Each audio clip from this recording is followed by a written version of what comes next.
Hello everyone friends, ಇವತ್ತು ನಾನು ಸಿರಿಧಾನ್ಯಗಳನ್ನ ಯೂಸ್ ಮಾಡಿ ಮತ್ತು ಕೆಲವೊಂದು ಕಾಳನ್ನ ಯೂಸ್ ಮಾಡಿ ಮಿಲ್ಲೈಟ್ನ ಮಾಡ್ತಾ ಇದ್ದೀನಿ.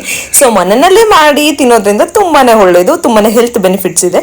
ಸೊ ಏನೆಲ್ಲ ತೊಗೊಂಡಿದ್ದೀನಿ ಅಂತ ಬನ್ನಿ ತೋರಿಸ್ತೀನಿ. ರಾಗಿ 1 kg ತೊಗೊಂಡಿದ್ದೀನಿ, ಗೋಧಿ ಅರ್ಧ kg, ಶಾಮೆ ನವಣೆ ಅರ್ಧ kg ತೊಗೊಂಡಿದ್ದೀನಿ, ಹೆಸರು ಕಾಳು 200 ಗ್ರಾಮ್ ತೊಗೊಂಡಿದ್ದೀನಿ, ಕಡಲೆಕಾಳು 200 ಗ್ರಾಮು, ಬಟಾಣಿ 100 ಗ್ರಾಮು, ಉದ್ದಿನಕಾಳು 100 ಗ್ರಾಮು ಮತ್ತು ಹುರುಳಿಕಾಳು 100 ಗ್ರಾಮು, ಹೆಸರು ಕಾಳು 100 ಗ್ರಾಮ್, ಬಾರ್ಲಕ್ಕಿ 200 ಗ್ರಾಮ್ ತೊಗೊಂಡಿದ್ದೀನಿ, ಸಬ್ಬಕ್ಕಿ 200 ಗ್ರಾಮ್ ತೊಗೊಂಡಿದ್ದೀನಿ, ಬಿಳಿ ಜೋಳ 200 ಗ್ರಾಮ್ ತೊಗೊಂಡಿದ್ದೀನಿ, ಕೆಂಪಕ್ಕಿನ 150 ಗ್ರಾಮ್ ತೊಗೊಂಡಿದ್ದೀನಿ ಮತ್ತು ಕುಶಲಕ್ಕಿನ 200 ಗ್ರಾಮ್ ತೊಗೊಂಡಿದ್ದೀನಿ, ಮೆಣಸು 50 ಗ್ರಾಮು, ಮೆಂತ್ಯ 50 ಗ್ರಾಮು, ಜೀರಿಗೆ 50 ಗ್ರಾಮು, ಏಲಕ್ಕಿ 225 ಗ್ರಾಮ್ ತೊಗೊಂಡಿದ್ದೀನಿ ಮತ್ತು ಬಾದಾಮಿ 100 ಗ್ರಾಮು, ಗೋಡಂಬಿ 100 ಗ್ರಾಮು, ಕಡಲೆ ಬೀಜ ಅರ್ಧ ತೊಗೊಂಡಿದ್ದೀನಿ ಮತ್ತು ಅಗಸೆ ಬೀಜ ತುಂಬ ಜನಕ್ಕೆ ಗೊತ್ತಿರುತ್ತೆ.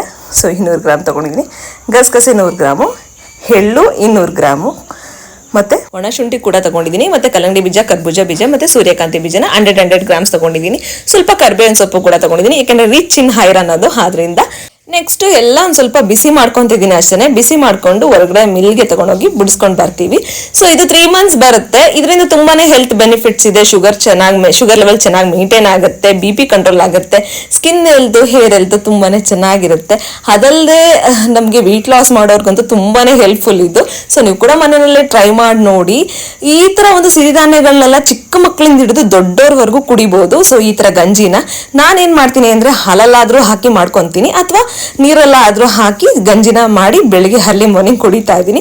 ಸೊ ನಂಗಂತೂ ತುಂಬಾ ಹೆಲ್ಪ್ಫುಲ್ ಆಗಿದೆ. ನಿಮಗೂ ಕೂಡ ಆಗಲಿ ಅಂತ ನಿಮ್ಮ ಹತ್ರ ಶೇರ್ ಮಾಡ್ತಿದ್ದೀನಿ. ನೀವು ಕೂಡ ಟ್ರೈ ಮಾಡಿ ನೋಡಿ.